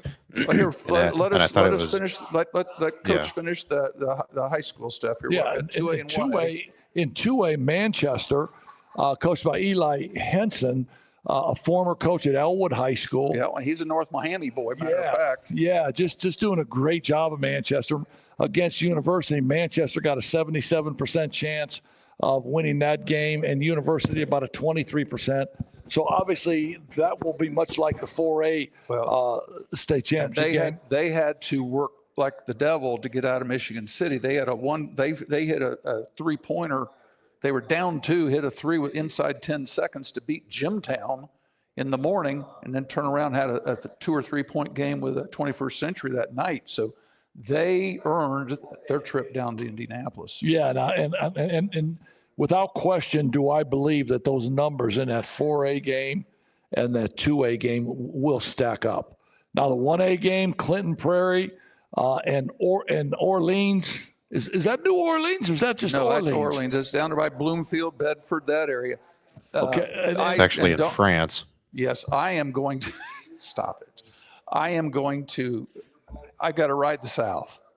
Those Southern 1A teams are they're in a different world. Yeah, people don't see them. People don't know who they are. Clay City. Clay City took out Liberty Christian.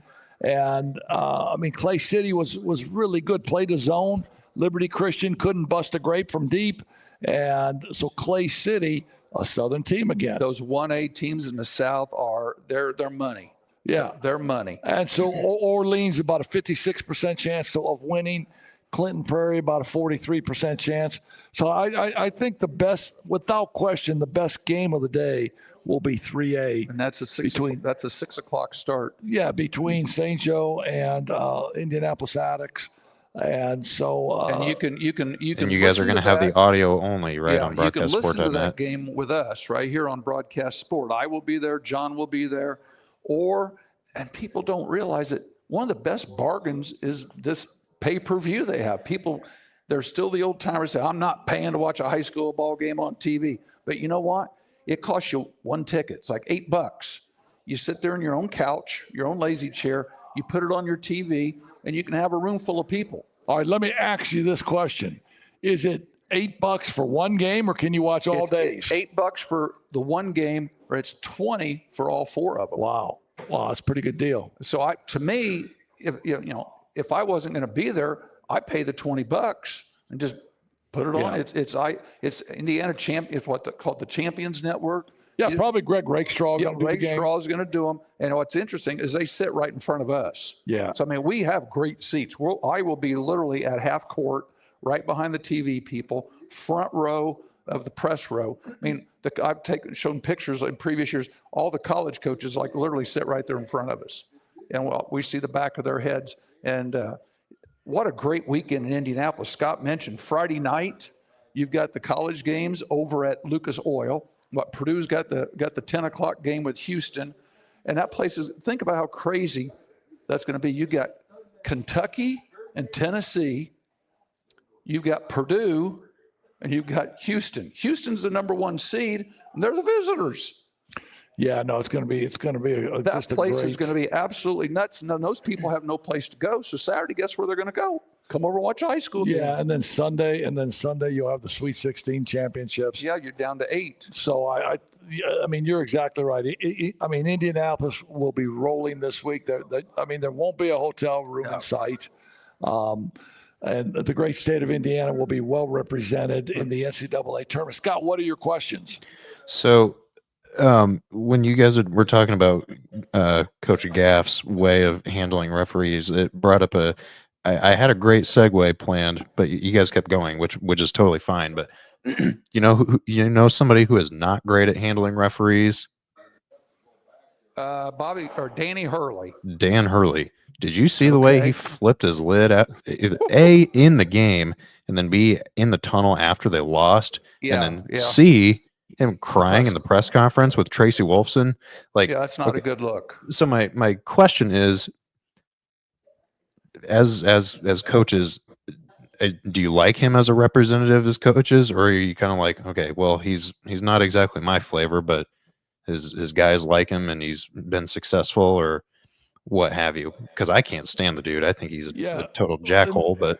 And in my way of looking at it, coaches do it there are so many ways to skin a cat. some guys are just so different, and they do it. But they get their kids. I mean, what do you say? He's won 2 out of the last 3 national championships. 2 out of 3, right? And when things didn't go his way, obviously he didn't handle adversity probably as well as he should have. And just, I mean, there's so many ways that people do that. So I'm very non-critical, I would say. I really don't have of coaches, to be honest with you. Yeah, just he's coaching his brains out. Does he handle things the way he should? Here you and I aren't able. I think he acts like a baby. I think he crosses the line. You ask referees about us when we were in our heyday. Yeah. They find somebody that liked us. Some of them enjoyed us. Some of them couldn't stand us. Okay, so here's what I would say. In order to make those comments, you got to sit in our seats. That's a good point. You got to sit in our seats because it is so easy to say, this guy's a jag or this guy. But when you sit in our seats and you do all you can and you're staying up 18 hours a day watching film, and your whole plan of being in this business is to do it how you think is right. And then when an official blows a call or something happens and you blow a gasket, all I say is, sit in our shoes for 10 minutes. I'm just exactly, because I'm thinking to myself, okay, it's the end of the first quarter on one of my games and my kids have just been totally awful. And now some lady comes and sticks a microphone in my face and I'm on national TV. What'd you think of the first quarter? I got to plead the fifth. Yeah. I agree. I'm not going to do that. Or I'm walking off the floor after I just lost the most important game of the season and they got cameras everywhere looking at me. I'm probably going to take a swing at one of them because I'm not in any mood to talk to anybody.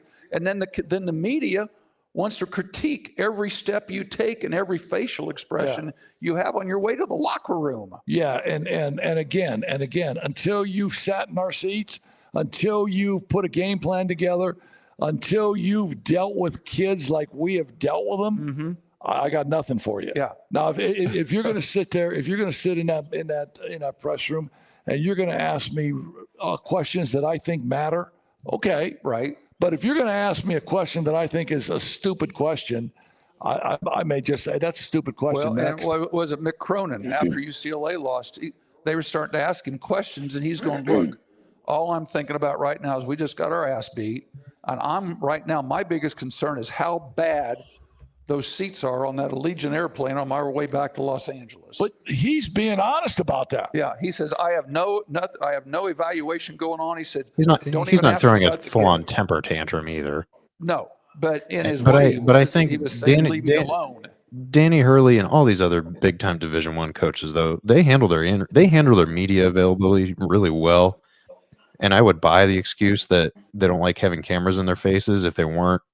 One, if his name wasn't Hurley, he's had cameras in his faces all his life, right? And like John Calipari, Bill Self, Rick Pitino, that quadrant, that was electric. I loved it. But they don't act like that. They're fiery guys, but they don't act like that. And they asked Pitino after his game, "Why did you sit your best player the last 5 minutes?" And basically, he was trying to be a nice guy, saying because he sucks. He had an awful game. He cost us the game. He's 2 for 17. Okay, give me a reason to put him. And he didn't give me another read. We just talked about Chase Knesny was 2 for 11, but he did other things. Here's a kid from St. John's who's arguably going to be a pro here in another 6 months. That's 2 for 17. But Pitino couldn't figure out a way to, couldn't find another reason to keep him on the floor, so he pulls him. Yeah, and at some point, Scott, coaches snap. I mean, they do. Yeah, I like to think that. But it's every time Danny Hurley has any kind of adversity. I like to think that I handled things the right way in my coaching career. Absolutely not. There were times that I was a fool and I said some stupid stuff.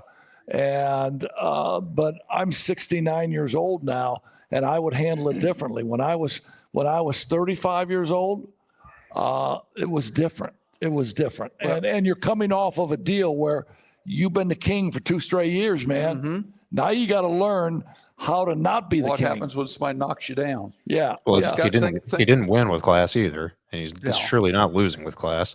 Well, All right, next question. Okay, yeah, I could talk about Danny Hurley all the time. Maybe that's an off-season thing. Did Derik Queen travel? Everybody I talked to today said it doesn't matter. They said when you watch that play in real speed, no. And did you see anybody on Colorado State complain that he traveled? No. So all that is a talking point for people that have nothing else to do, and they're the ones that are going to try to pick at something, whether it was it pass interference? Does Pat Mahomes get every call? Well, That's all. Those are the same people that talk about the Kansas City Chiefs. So when we were watching it live, I did say to Elijah, standing in the living room, I go, "Did he take 3 steps?" And he goes, "I think he did." He hopped like, into it. Yeah, he took 3 big steps. I mean, he's a big dude. Those steps are long, but the play he made was pretty good. And it was a phenomenal shot. And here, who did we mention? We're talking about transfers. Who was guarding him? That would be Mr. Ethan Morton, yeah, Purdue legend. Where did he play last year? We were talking about transfers. Here's a Purdue guy that landed at Colorado State. I don't wonder how many people noticed that he was in the game last night. Yeah, and I don't. And Scott brought up a great point, because I don't know from one official to another official if there's any consistency in the travel call. I watched a replay of an NBA game where Trae Young from the Atlanta Hawks took 4 steps backwards. They ran it back in slow motion. I mean, and he changed pivot foot twice. Yeah, and there's no travel call. And that's probably my biggest thing in basketball today, is there's no consistency on a travel call. All right, get on our coach's college will at least attempt to call it. The NBA doesn't even try. Get on our coach's corner Instagram, and I put some of those travels up there. I got a LeBron one. I got that Trae. I've got one for Stephon, and I got last night's Maryland game. I think there's 4 different ones. Are any of these travel, or all of them travel? Yeah, and I don't even think. And does it matter? I don't even think they know, because I think the interpretation of a Euro step, an Italian step. I mean, give me a Polish step. I mean, you want to see some traveling? Tell a Polish kid to do a Euro step. Yeah, it's just I still don't crazy. I still don't like the Euro step, but the German step goes east over the Polish border. Yeah, so let's go into our final 16 here. All right, Scott. Here, I've got hit me two more real quick questions. Good, because I'm getting hungry again. Is Duke the team to beat? I think so.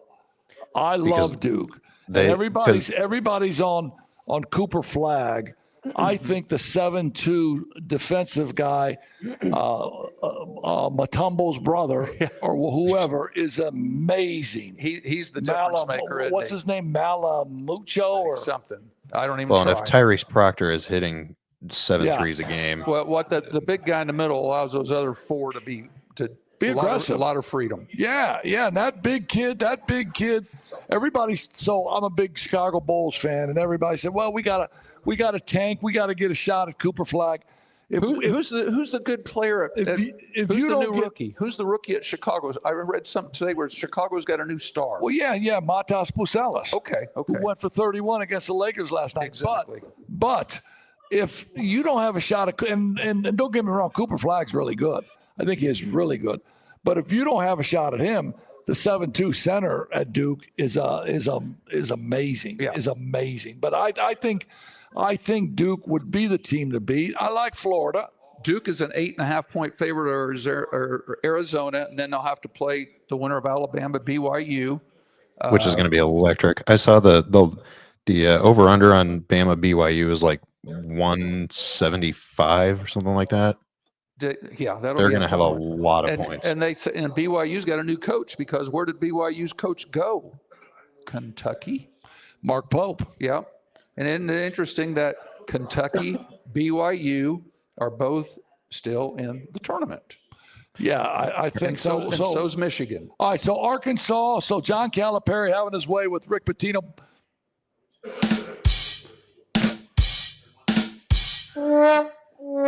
You know what? Rick Pitino. It was so well, interesting. we're not friends, but we respect each other as They're basketball both coaches. Italian. And John Calipari says, "Well, I don't know if we do, but we'll beat your ass tonight." I like Arkansas. That's part of it. They all the New Yorkers have all of a sudden adopted St. John's. You know, they've been in Madison Square Garden. You know, all the news Spike Lee people started showing up yeah, again. all this. Everybody all the Knicks people were showing up for St. John's. Well, now they got beat. So guess where they were today? They're all talking about the Knicks. Yeah. Because St. John's let them down.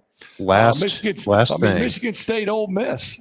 I mean, Chris Beard got, and we haven't even talked about the new IU coach, right? I mean, how are we a legitimate talk show if we can't even talk about the the new coach at IU? That will be a big topic for our next show next Monday. Maybe we'll get Bozich on again next week and see if we can. We will find out, and we will run him through the mill and find out tendencies, what he likes to do, what he's good at. Because I think going into IU, this is so critical in what he can get done at IU. And I say that because I'm looking at Ole Miss still in the Sweet 16. Yeah, and that's in Atlanta. You've got both Michigans down there. You got Auburn and Michigan. Well, hang on. If the Michigan schools win, they're playing each other to go to the Final Four. Yeah, one of them will be in the Final Four if they both win because they're in the same bracket.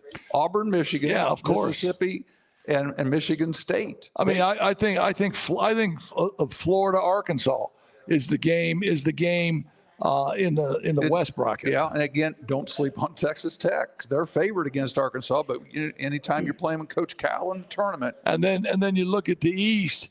I'm not going to sleep on Arizona and BYU, but I got to say Alabama and Duke will be your game in the East, right? Yeah. Here, so in the interest of time, so we're not just sitting here reading schedules. Just to wrap it up, I had one more question, but we'll skip it. Maybe we'll get to it another time. Fire away, man. Fire. Okay. What's your question? Okay. So the question was, is the narrative around Purdue wrong? Because they've made six of the last eight Sweet 16s. And the only reason they lose to double-digit seeds is because they're always a top 5 seed. So the narrative of Purdue, and I think I just said the St. Peter's game was in the second weekend, mind you. Yeah, St. Peter's beat Kentucky. Yeah. Who was a 2 seed. I think. I mean, Matt Painter can coach. I don't care what the narrative, what people say. Matt Painter can coach, and Terry Johnson is on that coaching staff. We all know Terry Johnson. And Purdue's not the first big name that's lost to a 16 seed. Yeah. Now, will Purdue beat Houston? Absolutely not. But they're in the Sweet 16. So kudos in a to rebuilding Matt Painter.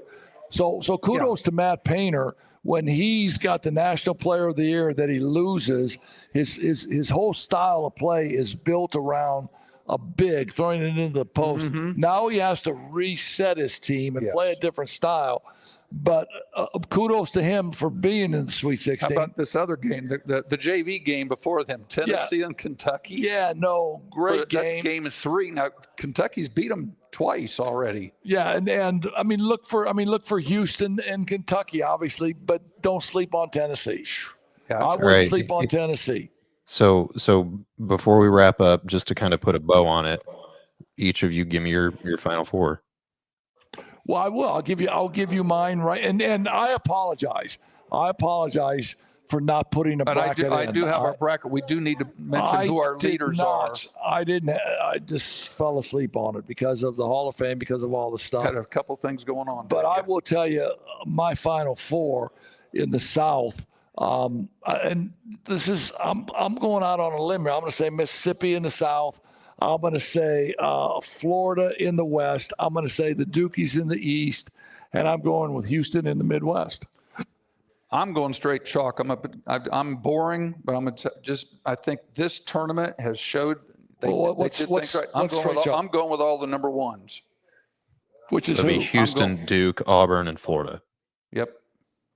I'm going with the number ones. Top name in each bracket. All right.